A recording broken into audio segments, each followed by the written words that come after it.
Good morning વિદ્યાર્થી મિત્રો. વાણિજ્ય વ્યવસ્થા અને સંચાલન ધોરણ 11 પ્રકરણ 6 ધંધાકીય વ્યવસ્થાના સ્વરૂપો ભાગ 2. વિદ્યાર્થી મિત્રો, આજની વિડીયોમાં આપણે કંપનીની સ્થાપના વિધિની ચર્ચા કરીશું. Formation of company. સ્ક્રીન પર વિદ્યાર્થી મિત્રો તમે જોઈ શકો છો, કંપનીની સ્થાપના વિધિ બે ભાગમાં વહેંચાયેલી છે. પહેલું છે પ્રવર્તન, બીજું છે નોંધણીનું પ્રમાણપત્ર મેળવવાની વિધિ. પ્રવર્તન એમાં કંપનીના પ્રવર્તનનો વિચાર, બીજું પ્રાથમિક અને વિગતવાર ચકાસણી, ત્રીજું સાધનોનું એકત્રીકરણ અને ચોથું નાણાકીય વ્યવસ્થા. આમ કુલ 4 સ્ટેજ, 4 તબક્કા પ્રવર્તનના છે. There are 4 stages in the formation of a company. Company સ્થાપના વિધિનો જે બીજો ભાગ છે એમાં નોંધણીનું પ્રમાણપત્ર મેળવવાની વિધિ છે. આ નોંધણીનું પ્રમાણપત્ર મેળવવા માટે કયા કયા દસ્તાવેજો તૈયાર કરીને કંપની રજિસ્ટ્રાર સમક્ષ રજૂ કરવા પડે એની યાદી અહીંયા આપવામાં આવેલ છે. જેમાં આવેદનપત્ર, નિયમનપત્ર, સંચાલકોની યાદી, સંચાલકોની લેખિત સંમતિ, અન્ય કંપનીમાં હિત અંગેની જાહેરાત અને કાયદા પાલનની જોગવાઈઓનું નિવેદન. આ 6 ડોક્યુમેન્ટ, 6 દસ્તાવેજો તૈયાર કરીને કંપની રજિસ્ટ્રાર સમક્ષ રજૂ કરવામાં આવે. ત્યાર પછી કંપની રજિસ્ટ્રાર આ દસ્તાવેજોની ચકાસણી કરી તેના આધારે કંપનીને નોંધણીનું પ્રમાણપત્ર આપેલ છે. તો આ કંપનીની સ્થાપના વિધિ 2 તબક્કામાં, 2 વિભાગમાં, એક પ્રવર્તન અને બીજું નોંધણીનું પ્રમાણપત્ર મેળવવાની વિધિ, આમ 2 વિભાગમાં કંપની સ્થાપના વિધિ વહેંચાયેલી છે. આપણે સૌથી પહેલાં પ્રવર્તનની વાત કરીએ, જેને અંગ્રેજીમાં કહેવાય પ્રમોશન. તો કંપનીને અસ્તિત્વમાં લાવવાનો વિચાર અને તે માટેની પૂર્વ તૈયારી એટલે પ્રવર્તન. કંપનીને અસ્તિત્વમાં લાવવી, એના માટેનો વિચાર આવવો અને એ માટેની પહેલેથી તૈયારી કરવી, પૂર્વ તૈયારી કરવી, એને પ્રવર્તન કહેવાય, પ્રમોશન કહેવાય. કંપનીના પ્રવર્તનના વિચારને અમલમાં મૂકનારને પ્રવર્તક યાની કે પ્રમોટર કહે છે. એટલે કંપની અસ્તિત્વમાં લાવવાનો જે વિચાર આવે અને એના માટેની જે પૂર્વ તૈયારી કરવામાં આવે એને પ્રવર્તન કહેવાય છે. અને આ પ્રવર્તનના વિચારને અમલમાં મૂકનારને પ્રવર્તક એટલે કે પ્રમોટર કહે છે. અને આ તબક્કે પ્રવર્તકે એટલે કે કંપનીના પ્રવર્તનના વિચારને અમલ મૂકનારે નીચેના મુદ્દાઓનો વિચાર કરવો પડે છે. 4 સ્ટેજનો વિચાર કરવો પડે છે, 4 તબક્કાનો વિચાર કરવો પડે છે. એમાં નંબર 1 છે કંપનીના પ્રવર્તનનો વિચાર. તો વિદ્યાર્થી મિત્રો, કંપનીના પ્રવર્તનનો વિચાર પ્રવર્તક એટલે કે પ્રમોટર એના મગજમાં ઉદ્ભવે છે. કોઈ સંશોધનને અમલમાં મૂકવા કે નવી વસ્તુ બજારમાં ઉપલબ્ધ કરાવવા કંપનીની સ્થાપનાનું વિચારે છે. કંપનીની સ્થાપના કરવા માટેનું વિચારે છે. એટલે પ્રવર્તન એટલે પ્રવર્તકનું માનસ સંતાન. પ્રવર્તનને પ્રવર્તકનું માનસ સંતાન કહેવામાં આવે છે. Promotion is the brain child of the promoter. પરીક્ષાની અંદર ટૂંકા પ્રશ્ન તરીકે પૂછી શકાય, પ્રવર્તનને પ્રવર્તકનું માનસ સંતાન કહેવામાં આવે છે. તો એનો પ્રત્યુત્તર તમે આ રીતે આપી શકો કે કંપનીના પ્રવર્તનનો વિચાર પ્રવર્તકના મગજમાં ઉદ્ભવે છે અને કોઈ સંશોધનને અમલમાં મૂકવા કે નવી વસ્તુ બજારમાં ઉપલબ્ધ કરાવવા માટે કંપનીની સ્થાપના કરવાનું વિચારે છે. એટલે પ્રવર્તન એ પ્રવર્તકનું માનસ સંતાન કહેવાય છે. એટલે સૌથી પહેલાં પ્રવર્તકે કંપનીના પ્રવર્તનના વિચાર કરવો પડે છે, પ્રવર્તનનો વિચાર કરવો પડે છે. ત્યાર બીજા મુદ્દામાં પ્રાથમિક અને વિગતવાર ચકાસણી. પ્રવર્તકને કંપનીની સ્થાપનાનો વિચાર આવે એટલે તેના અમલીકરણ, એના ઇમ્પ્લિમેન્ટેશનની વાત, એની દિશામાં ધંધાકીય વ્યવહારુ ચકાસણી કરવી પડે છે. એને કંપની સ્થાપના જે વિચાર આવે એ વાસ્તવમાં એનું ઇમ્પ્લિમેન્ટેશન થઈ શકે કે કેમ, એનું અમલીકરણ થઈ શકે કેમ, એ દિશામાં એને ચકાસણી કરવી પડે છે. અને એના માટે ધંધાની સ્થાનની પસંદગી અને નફાકારકતાની તપાસ કરવી પડે છે. પ્રાથમિક તપાસના અંતે વિગતવાર વિશ્લેષણાત્મક તપાસ જરૂરી બને છે. એટલે પ્રવર્તક પ્રાથમિક તપાસ કરશે. પ્રાથમિક તપાસના અંતે એ વિગતવાર વિસ્તારપૂર્વક તપાસ કરવી જરૂરી બને છે, જેમાં મૂડી ક્યાંથી મેળવવી, કાચો માલ ક્યાંથી મેળવવો, બજારમાં માંગ કેવી છે, સાધન સામગ્રી ક્યાંથી લાવવી, ટ્રાન્સપોર્ટેશનની સુવિધા એટલે કે વાહન વ્યવહારની સુવિધા છે કે કેમ, વગેરે બાબતોની આ વિગતવાર તપાસની અંદર જાણકારી મેળવવી પડે છે. એટલે કંપનીના સ્થાપનામાં જે પહેલો વિભાગ છે પ્રવર્તન, એનો આ બીજો મુદ્દો છે પ્રાથમિક અને વિગતવાર ચકાસણી. ત્યાર પછી ત્રીજું છે સાધનોનું એકત્રીકરણ. પ્રવર્તનને અમલમાં મૂકવા માટે પ્રવર્તકે જમીન, કાચો માલ, યંત્રો, સેવા વગેરે મેળવવા માટે કરાર કરવા પડે છે. આ જે સાધનો જરૂરી છે પ્રવર્તનને અમલમાં મૂકવા માટે, જમીન મેળવવી, કાચો માલ મેળવવો, યંત્રો મેળવવા અને સેવાઓ મેળવવી, એના માટે અલગ અલગ કરારો કરવા પડે છે. એટલે કે સાધનોનું એકત્રીકરણ કરવું પડે છે. અને ચોથું સ્ટેજ છે, ચોથો તબક્કો છે નાણાકીય વ્યવસ્થા. વિદ્યાર્થી મિત્રો, આપ સમજી શકો છો કે કોઈ પણ વિચાર એને વાસ્તવમાં અમલમાં લાવવા માટે નાણાં બહુ જરૂરી છે. એટલે પ્રવર્તકે પ્રવર્તનને અમલમાં મૂકવા માટે જે સાધનો છે એ સાધનો અને મિલકતોને એકત્ર કરવા માટે, નાણાં મેળવવા માટે, મૂડી ક્યાંથી મેળવવી, કેવી રીતે મેળવવી, એ બાબતોનો વિચાર કરવો પડે છે. અને ખાસ કરીને નવી સ્થાપાતી જે કંપની હોય એ કંપની શેર બહાર પાડીને મૂડી મેળવતી હોય છે. એટલે ચોથા તબક્કામાં નાણાકીય વ્યવસ્થા કરવી પડે છે. વિદ્યાર્થી મિત્રો, કંપનીની સ્થાપના વિધિના બે વિભાગો, એક પ્રવર્તન અને બીજું છે નોંધણીનું પ્રમાણપત્ર મેળવવાની વિધિ. જેમાં પહેલો વિભાગ છે પ્રવર્તન, એમાં 4 સ્ટેજ, 4 તબક્કાઓ, જેમાં આપણે જોયું કંપનીના પ્રવર્તનનો વિચાર, બીજું પ્રાથમિક અને વિગતવાર ચકાસણી, ત્રીજું સાધનોનું એકત્રીકરણ અને ચોથું નાણાકીય વ્યવસ્થા. આ બાબતો પ્રવર્તનના વિભાગમાં આવે છે. ત્યાર પછી બીજો વિભાગ છે નોંધણીનું પ્રમાણપત્ર મેળવવા માટેની વિધિ. વિદ્યાર્થી મિત્રો, હવે આપણે નોંધણીનું પ્રમાણપત્ર મેળવવાની વિધિને સમજીશું. કંપનીને અસ્તિત્વમાં લાવવા માટે દરેક કંપનીએ નોંધણીનું પ્રમાણપત્ર મેળવવું પડે છે. અને આ પ્રમાણપત્ર મેળવવા માટે કંપનીએ જુદા જુદા દસ્તાવેજો તૈયાર કરીને કંપની રજિસ્ટ્રાર સમક્ષ રજૂ કરવા પડે છે. તો કંપનીની નોંધણીનું પ્રમાણપત્ર મેળવવા માટેની વિધિ આ પ્રમાણે છે.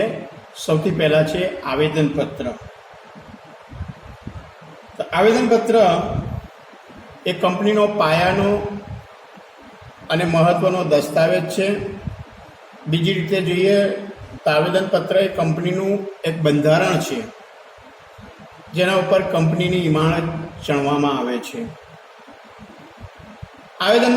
આવેદનપત્રમાં કેટલીક કલમોની જોગવાઈ કરવામાં આવે છે, જેમાં ખાસ કરીને નામની કલમ, રજિસ્ટર્ડ ઓફિસની કલમ, ધ્યેય કે ઉદ્દેશની કલમ, જવાબદારીની કલમ, મૂડીની કલમ અને સ્થાપનાની કલમ, આમ જુદી જુદી કલમો આ આવેદનપત્રમાં દર્શાવવામાં આવે છે. સૌથી પહેલાં આપણે વાત કરીએ નામની કલમ. તો જે કંપની શેરથી મર્યાદિત જવાબદારીવાળી જાહેર કંપની હોય એ કંપનીએ એના નામના છેડે લિમિટેડ અને મર્યાદિત જવાબદારીવાળી ખાનગી કંપનીએ પ્રાઇવેટ લિમિટેડ શબ્દો લખવા પડે છે. ભારતમાં નોંધાયેલી અન્ય કંપની જેવું નામ તેમજ રાષ્ટ્રહિતને નુકસાન કરે તેવું નામ રાખી શકાતું નથી. એટલે કે ભારતમાં જે કંપની નોંધાયેલી હોય, હાલમાં અસ્તિત્વમાં હોય એવી કંપની જેવું નામ અને રાષ્ટ્રના હિતને નુકસાન કરે એવું નામ રાખી શકાતું નથી. બીજી કલમ છે રજિસ્ટર્ડ ઓફિસના સરનામાની કલમ. એટલે કંપની રજિસ્ટ્રાર અને જાહેર જનતા કંપની સાથે પત્ર વ્યવહાર કરી શકે અને અદાલતનું અધિકાર ક્ષેત્ર નક્કી કરી શકાય તે માટે કંપનીની રજિસ્ટર્ડ ઓફિસનું સરનામું આવેદનપત્રની આ કલમમાં એટલે કે રજિસ્ટર્ડ ઓફિસના સરનામાની કલમમાં જણાવવું પડે છે, જેથી કંપની રજિસ્ટ્રાર અને જાહેર જનતા કંપની સાથે પત્ર વ્યવહાર કરી શકે છે અને અદાલતનું અધિકાર ક્ષેત્ર નક્કી કરી શકે. ત્રીજું છે ધ્યેય અથવા ઉદ્દેશની કલમ. તો આવેદનપત્રની આ સૌથી મહત્વની કલમ છે, જેમાં કંપની કયા ઉદ્દેશ માટે, કયા ધ્યેય માટે અને કયો ધંધો કરશે તે આ કલમમાં જણાવવામાં આવે છે. જે ઉદ્દેશ માટે અથવા જે ધ્યેય માટે કંપનીની સ્થાપના કરવામાં આવે તે સિવાયના ઉદ્દેશ કે ધ્યેય માટે કંપની કાર્ય કરી શકે નહીં. તો ધ્યેય અથવા ઉદ્દેશની કલમ એ આવેદનપત્રની સૌથી મહત્વની કલમ છે. ચોથી કલમ છે જવાબદારીની કલમ. તો કંપનીના સભ્યોની જવાબદારી મર્યાદિત રહેશે, અમર્યાદિત રહેશે કે બાંહેધરીથી મર્યાદિત છે એનો ઉલ્લેખ આ જવાબદારીની કલમમાં કરવામાં આવ્યો છે. એક જ વ્યક્તિની કંપનીના કિસ્સામાં એટલે કે એક વ્યક્તિવાળી કંપની એના કિસ્સામાં મૂળ વ્યક્તિના મૃત્યુ કે કરાર કરવાની અસમર્થતાને કારણે બીજી વ્યક્તિ તરીકે કોનું નામ દાખલ કરવામાં આવે અથવા આવશે તેનો ઉલ્લેખ કરવામાં આવે છે. પાંચમી કલમ છે મૂડીની કલમ. તો કંપનીની સત્તાવાર મૂડી અને તેનું વિભાજન નિશ્ચિત રકમના કેટલા શેરમાં કરવામાં આવ્યું તે મૂડીની કલમમાં જણાવવામાં આવે છે. અને છઠ્ઠી કલમ છે સ્થાપનાની કલમ. જાહેર કંપની હોય તો ઓછામાં ઓછી 7 અને ખાનગી કંપની હોય તો ઓછામાં ઓછા 2 સભ્યોએ તેમની સહી સાથે કંપનીની સ્થાપના કરવા ઈચ્છે છે તેવું નિવેદન આ સ્થાપનાની કલમમાં આપવું પડે છે. તો આવેદનપત્રની અંદર આમ કુલ જુદી જુદી 6 કલમો હોય છે. એક નામની કલમ, બીજી રજિસ્ટર્ડ ઓફિસની કલમ, ધ્યેય કે ઉદ્દેશની કલમ, જવાબદારીની કલમ, મૂડીની કલમ અને સ્થાપનાની કલમ. તો આ પહેલો દસ્તાવેજ આવેદનપત્ર તૈયાર કરી કંપની રજિસ્ટ્રાર સમક્ષ રજૂ કરવો પડે છે. ત્યાર પછી બીજો દસ્તાવેજ છે નિયમનપત્ર, આર્ટિકલ્સ ઓફ એસોસિએશન. આ દસ્તાવેજમાં કંપનીના રોજબરોજના વહીવટને લગતા નિયમો હોય છે. એટલે નિયમનપત્ર એ કંપનીના આંતરિક વહીવટના નિયમો નક્કી કરતો દસ્તાવેજ છે. આવેદનપત્રની મર્યાદામાં રહીને નિયમનપત્રમાં કંપનીનો વહીવટ ચલાવવા માટે નિયમો જણાવવામાં આવે છે અને એમાં કંપનીના શેર હોલ્ડરોના અધિકારો, શેર હપ્તા, શેર જપ્તી, સંચાલક મંડળના અધિકારો અને સત્તા, કંપનીની મૂડી, શેરની ફેરબદલી, કંપનીની સભાઓ, કંપનીના હિસાબો વગેરે બાબતોનો સમાવેશ નિયમનપત્રમાં થાય છે. આવેદનપત્ર અને નિયમનપત્રની નોંધણી થવાથી બંને દસ્તાવેજો જાહેર દસ્તાવેજો બને છે. એટલે આ બીજો દસ્તાવેજ છે નિયમનપત્ર. ત્યાર પછી ત્રીજો સંચાલકોની યાદી. એટલે કંપનીમાં સંચાલકો તરીકે કામ કરવા તૈયાર હોય તેવી વ્યક્તિઓની યાદી. અને આ યાદીમાં તેમના નામ, સરનામા, ઉંમર, એમના વ્યવસાય, એમની નેશનાલિટી એટલે કે રાષ્ટ્રીયતા સાથે કંપની રજિસ્ટ્રાર સમક્ષ નોંધણી કરાવવી પડે છે. કંપનીના સંચાલકોમાં ઓછામાં ઓછી એક વ્યક્તિ મહિલા સંચાલક હોવી જરૂરી છે. એટલે ત્રીજી યાદી આપવી પડે છે, સંચાલકોની યાદી. ત્યાર પછી ચોથું છે સંચાલકોની લેખિત સંમતિ. જે વ્યક્તિઓના નામ સંચાલક તરીકે દર્શાવવામાં આવ્યા હોય તેઓ સંચાલક તરીકે કામ કરવા માટે તૈયાર છે, સંમત છે, એવી લેખિત સંમતિ પણ આપવી પડે છે અને રજિસ્ટ્રાર સમક્ષ તેની નોંધણી કરાવવી પડે છે. પાંચમું છે અન્ય કંપનીમાં હિત અંગેની જાહેરાત. કંપનીના સંચાલકો, મેનેજર, સેક્રેટરી કે ભરણું ભરનાર જો બીજી કંપનીઓમાં હિત સંબંધ ધરાવતી હોય તો તે અંગેનું નિવેદન કંપની રજિસ્ટ્રાર સમક્ષ એમણે નોંધાવવું પડે છે. એટલે અન્ય કંપનીમાં એમના હિત હોય તો તે અંગેની જાહેરાત પણ એમણે કરવી પડે છે. એટલે પાંચમો દસ્તાવેજ અન્ય કંપનીમાં હિત અંગેની જાહેરાત. અને છઠ્ઠો દસ્તાવેજ છે કાયદા પાલનની જોગવાઈઓનું નિવેદન. કંપનીની નોંધણી માટે ઉપરોક્ત બધી જ કાયદાકીય જોગવાઈઓનું પાલન કરવામાં આવ્યું છે તે અંગેનું નિવેદન નિયત ફોર્મમાં કંપની રજિસ્ટ્રાર સમક્ષ રજૂ કરવું પડે છે. એટલે ઉપર જણાવેલા દસ્તાવેજો સાથે જરૂરી નોંધણી ફી ભરવી પડે છે અને કંપની રજિસ્ટ્રાર આ દસ્તાવેજોની ચકાસણી કર્યા બાદ એમને જો દસ્તાવેજો સંતોષકારક માલુમ પડે તો તેની નોંધણી કંપનીના ચોપડામાં કરે છે અને આ વિધિ પૂર્ણ થયા બાદ રજિસ્ટ્રાર નોંધણીનું પ્રમાણપત્ર આપે છે. અને નોંધણીના પ્રમાણપત્રમાં જે તારીખ આપવામાં આવી હોય તે તારીખથી કંપનીની શરૂઆત થયેલી ગણાય છે. એટલે આ રીતે કંપનીની નોંધણીનું પ્રમાણપત્ર મેળવી શકાય છે. કંપની રજિસ્ટ્રાર કંપનીની નોંધણીનું પ્રમાણપત્ર આપવાની સાથે કંપની ઓળખ નંબર, કોર્પોરેટ આઈડેન્ટિફિકેશન નંબર પણ ફાળવે છે, જે કંપનીની ઓળખ બને છે, ઓળખ ગણાય છે અને તેનો સમાવેશ નોંધણીના પ્રમાણપત્રમાં કરવામાં આવે છે. કંપનીએ રજૂ કરેલ મૂળ દસ્તાવેજો અને માહિતીપત્રકો કંપનીનું જ્યાં સુધી વિસર્જન ન થાય ત્યાં સુધી કંપનીની રજિસ્ટર્ડ ઓફિસ હોય એ રજિસ્ટર્ડ ઓફિસે રાખવામાં આવે છે, ત્યાં સાચવવામાં આવે છે. ખાનગી કંપની હોય તો ખાનગી કંપની આ વિધિ પૂરી કર્યા બાદ એ પોતાનો ધંધો શરૂ કરી શકે છે. જ્યારે જાહેર કંપની હોય તો જાહેર કંપની વિજ્ઞાપન પત્ર બહાર પાડી લઘુત્તમ ભરણાની શરતો પૂરી કર્યા બાદ શેરની ફાળવણી કરી શકે છે. એટલે ખાનગી કંપની નોંધણીનું પ્રમાણપત્ર મળ્યા બાદ ધંધો શરૂ કરી શકે છે, પણ જાહેર કંપની ધંધો શરૂ કરવાનું પ્રમાણપત્ર મેળવવું પડે છે. તો આ રીતે કંપનીની સ્થાપના વિધિ થાય છે.